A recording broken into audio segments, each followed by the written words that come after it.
In this older walk-up building in Yau Tsim Mong, Milton Chan has finally grown used to his new unit. It's not much, but it will have to do. He lives in a subdivided flat that's been carved up into 18 wooden cubicles. They look like coffins, with each being no larger than a ping pong table.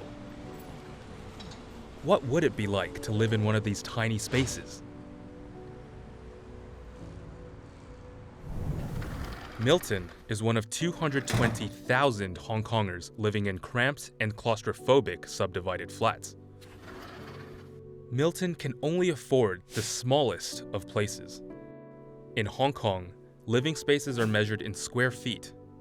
Milton's unit is 15 square feet, which is only 1.4 square meters, barely enough to lie down in. With a bed and little else, the space still costs Milton 1,300 Hong Kong dollars a month, more than 1/5 of his monthly salary.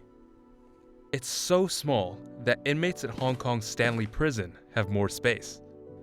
If you were to place Milton's unit in this prison cell, it would only take up 1/5 of the available space. With space limited, Milton has to store his things on hooks or on shelves that make the unit seem even smaller.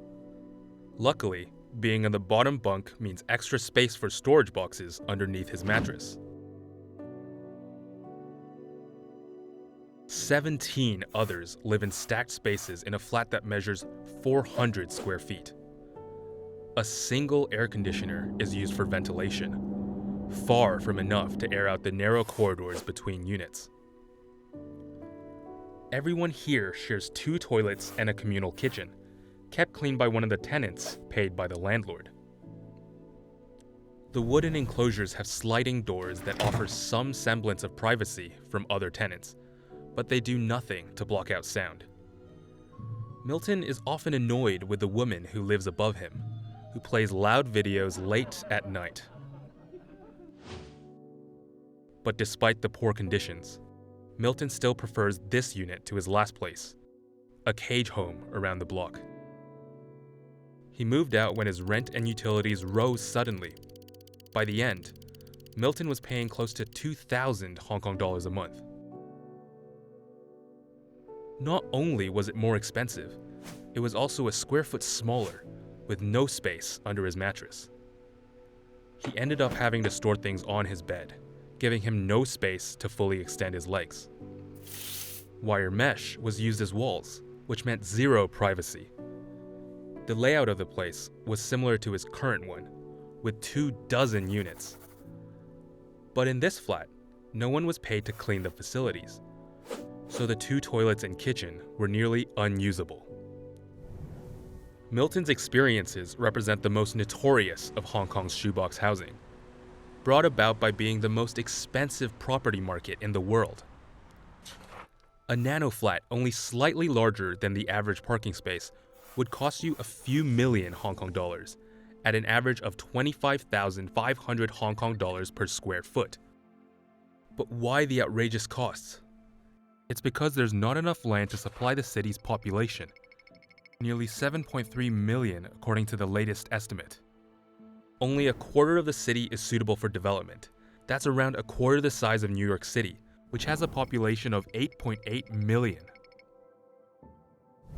As a result, most of Hong Kong's poor have to live in flats that have been subdivided into smaller units like this. They're usually around 121 square feet and include a private toilet and a kitchen. But these flats often house an entire family. Vanessa and Bill live in this subdivided flat with their son and infant daughter, sharing 2 bunk beds among the 4 of them. The unit only provides 40 square feet per person if you exclude the baby. On top of that, large equipment like this fridge and washing machine end up taking up most of their living space. A decade ago, Bill's print shop went bankrupt, forcing the family to move out of their previous flat. He is still the sole breadwinner for the family, but only earns 10,000 Hong Kong dollars as a supermarket porter. Rent and utilities take up more than half their household income at close to 6,000 Hong Kong dollars a month. Vanessa stays at home to care for their 2 children, giving special attention to Dennis, who just started his first year at a public primary school. She's also in charge of cleaning and cooking. No one is allowed to use the bathroom when she cooks, because the odor can be smelled in the kitchen. She also only prepares steamed or boiled dishes, since the greasy smell of stir-fry would linger. The cramped space is closed in even further by a large cupboard, which had to be placed in front of their only window. Vanessa and Bill hope that they'll be able to move out before their kids grow up. Renting public housing would be their best option, being much more affordable at 2,500 Hong Kong dollars a month for nearly double the size of their current unit. But they have no idea when they'll get an offer. The average waiting time for public housing is 5.6 years, with close to 1/16 of waiting applicants receiving an offer between the summers of 2019 and 2020.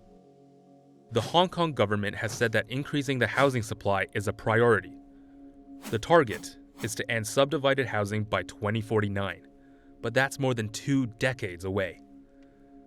So for those still waiting, Hong Kong offers a roof and bed, but little else.